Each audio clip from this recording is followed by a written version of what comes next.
It's a record that started being worked a couple of years ago and will finally be released in September. How do you feel? Feel good. It's another chapter, another piece of the diary revealing itself, and that's awesome.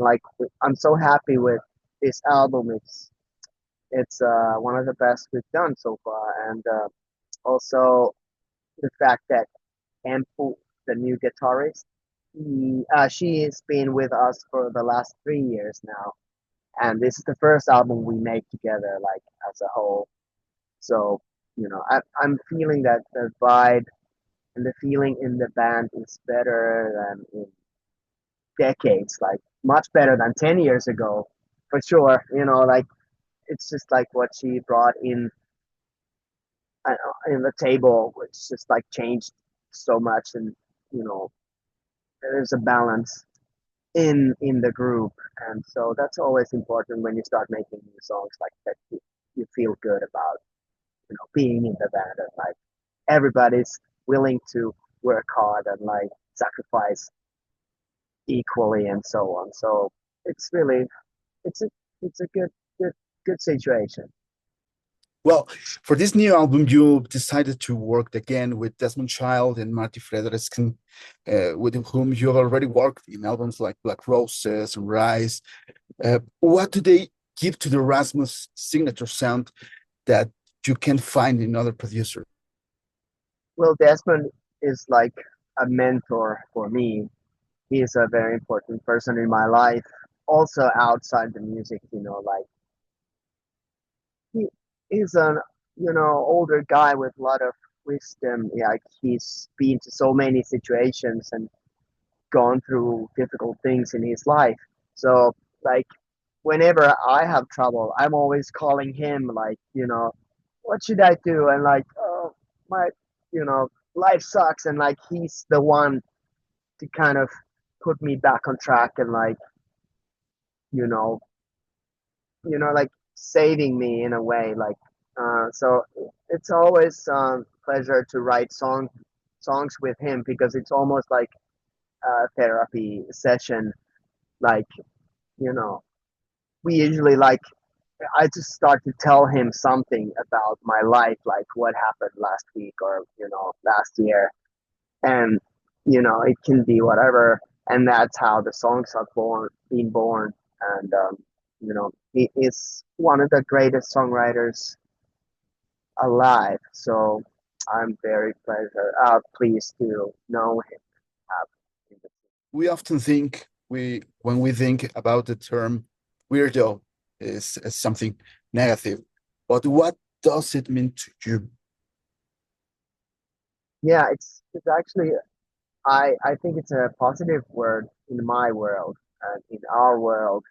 It's like it's something I've been all my life, like in a good way, the strange guy, like having my own special looks or stuff I do or the things I say.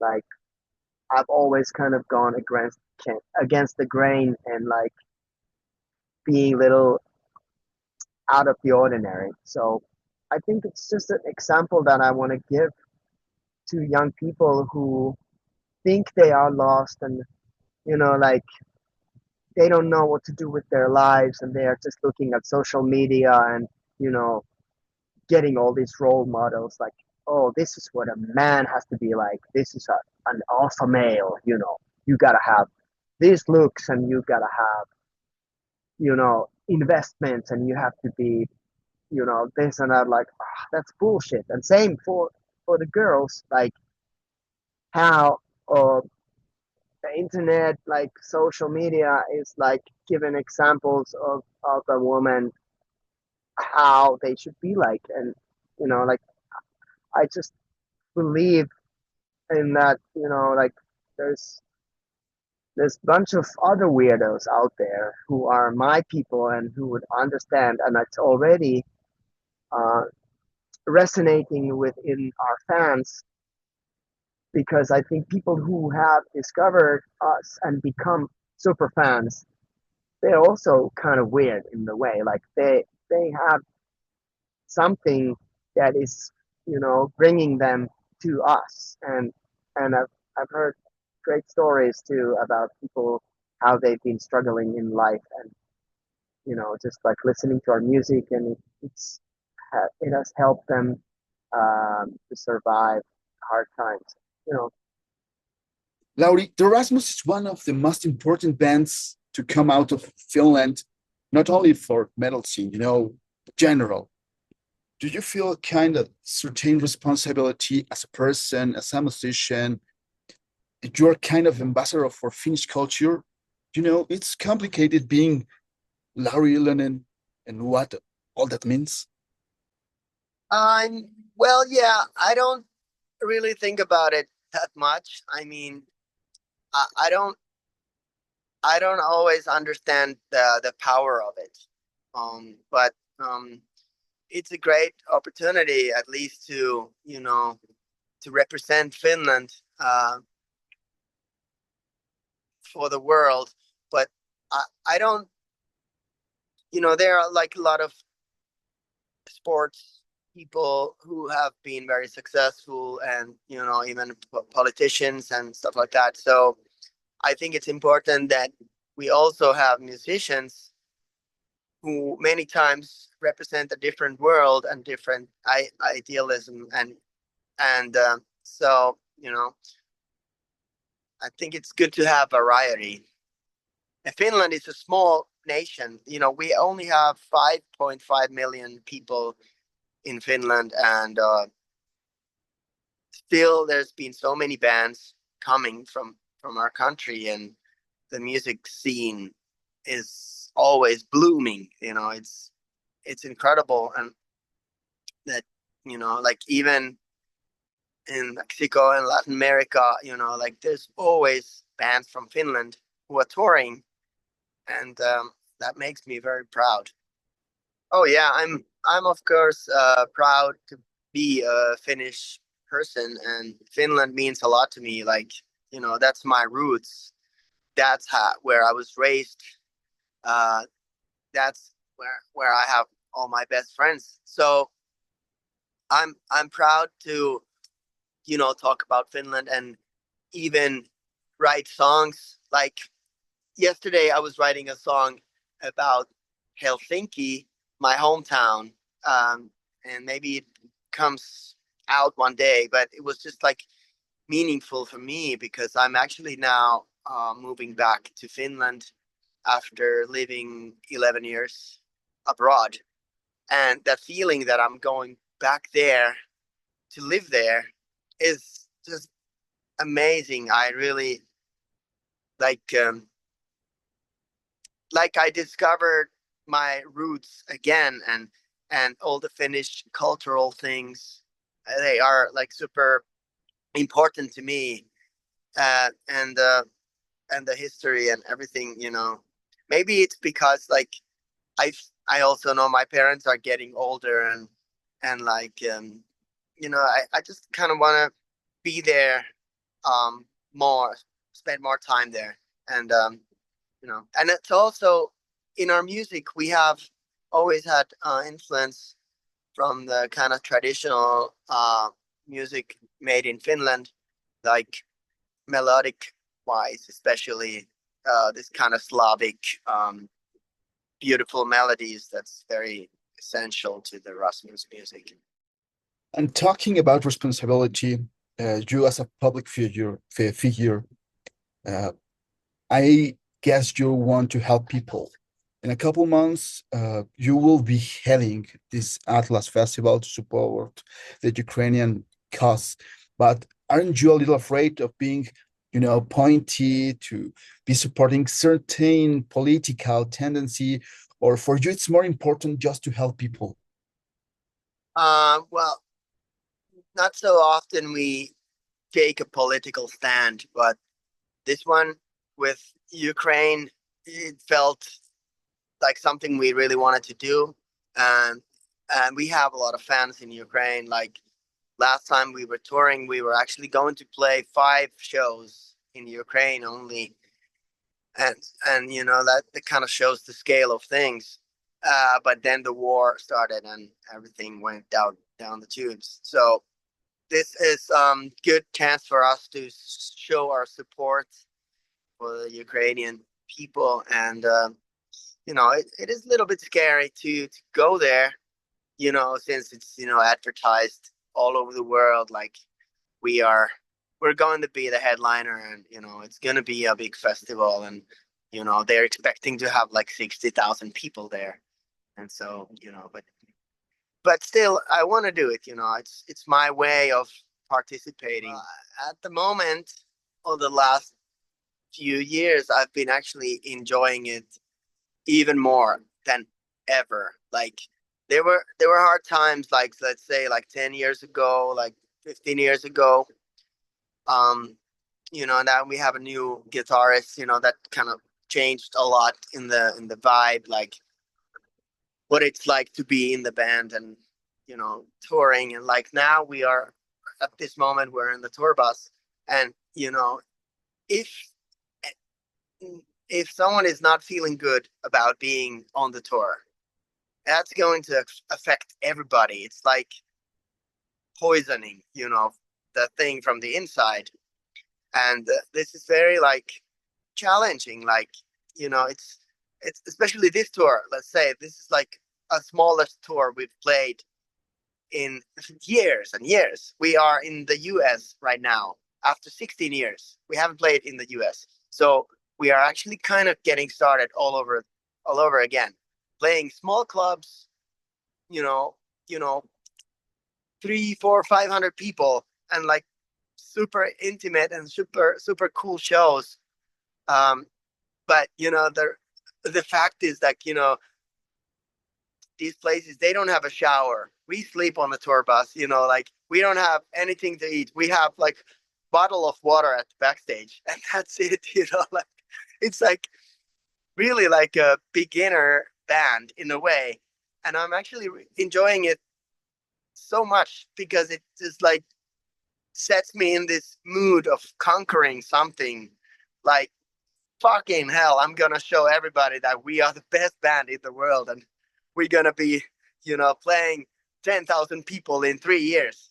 So it's kind of like I love these challenges in life, you know, because if you don't have them, if you don't have dreams and like something to go towards, you get lazy and you just don't do anything. If you have too much money, you just like you're gonna get boring, you know. So I've actually had a lot of trouble, and also in my personal life, last couple of years, like shit happened to me a lot, and I'm trying to get over it, but it's like, you know, at least I have something to fight for, and I'm going somewhere, and that's always kind of worked out for me. Talking about people, Lauri, I know fans of the Rasmus who have been listening to you since they were little girls, you know? They literally grew up alongside to you. For them, you're part of their lives, just not just their playlist. How do you feel about it? Yeah, that the thing is like even here on this US tour now, we've met a lot of people um, who come to tell us like, you know, I started to listen to you 20 years ago, and I couldn't believe my eyes when I saw that you're gonna play here, you know, in America, and this is the first time I'm gonna see you live. And you know, I was a teenager when your music was introduced to me, and then they were like, you know, like I know how it is because when you're a teenager, the music you listen to, the bands you love, they go really deep in your soul, and like they stay there forever. And it's wonderful to be that band for a lot of people. Like a lot of people have dedicated their, you know, hearts for us forever, and they've, you know, they come to show, oh, I took this tattoo, you know, 20 years ago, and now I finally meet you. This is incredible. And you know, so it's just been really great to have this long career because it sort of gives you so much perspective. Like, I don't so much worry about like, how the new song is doing or what are people commenting about it. It's interesting to hear about it, but like we have so much like more to give. Like we have 30 years of music, and I just understand that it's not one song or even 5 songs that make the whole package. Like it all adds up. It's all a big something, and that's kind of good to realize, and that kind of takes a little bit of the pressure away. Lauri, you will be here in Mexico in December as part of the Weirdo tour, and the Rasmus have a lot of fans here. You forged a very special relationship with Mexico. You're idolized here. Why?